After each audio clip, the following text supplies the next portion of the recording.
হ্যাঁ করেন। আসসালামু আলাইকুম। ওয়ালাইকুম আসসালাম ওয়া রাহমাতুল্লাহ। আমার প্রশ্নটা হলো, আল্লাহকে কে সৃষ্টি করেছেন যা শুরু নেই শেষও নেই? ভাই আপনি প্রশ্ন করলেন যে আল্লাহ তাআলাকে কে সৃষ্টি করেছে।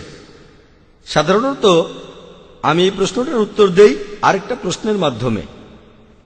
আমি প্রশ্ন করি যে আমার বন্ধু জন, সে হাসপাতালে ভর্তি হয়েছে, সেখানে সে একটা বাচ্চার জন্ম দিল। বাচ্চাটা ছেলে না মেয়ে? আমার বন্ধু জন, সে হাসপাতালে ভর্তি হয়েছে, সে একটা বাচ্চা জন্ম দিয়েছে। বাচ্চাটা ছেলে না মেয়ে বলতে পারবেন? বলতে পারবেন বাচ্চাটা ছেলে না মেয়ে? কেউ পারবেন বাচ্চাটা ছেলে না মেয়ে বলতে?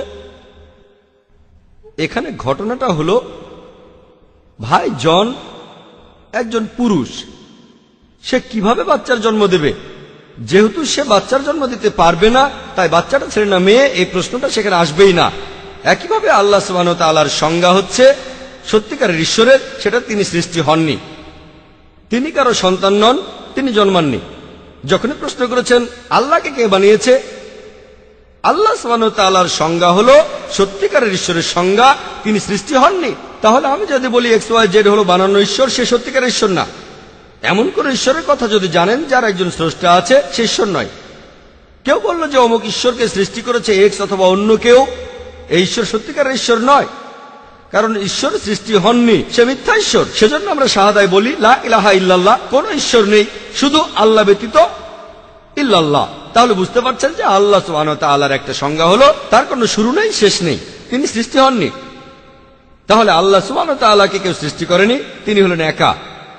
আর বিশ্বজগতে কখনো সৃষ্টি হননি এমনটা হলেন আল্লাহ সুবহানাহু ওয়া তাআলা। অন্য সবকিছু তিনি সৃষ্টি করেছেন প্রত্যক্ষ বা পরোক্ষভাবে, ঠিক? তাহলে বুঝতে পারছেন যে আল্লাহ সুবহানাহু ওয়া তাআলা তার একটা বৈশিষ্ট্য হলো সৃষ্টিকর্তা। এছাড়াও আল্লাহ তাআলার আরো অনেক বৈশিষ্ট্য আছে। একটা বৈশিষ্ট্য, তিনি সৃষ্টিকর্তা, সবচেয়ে বড় সৃষ্টিকর্তা।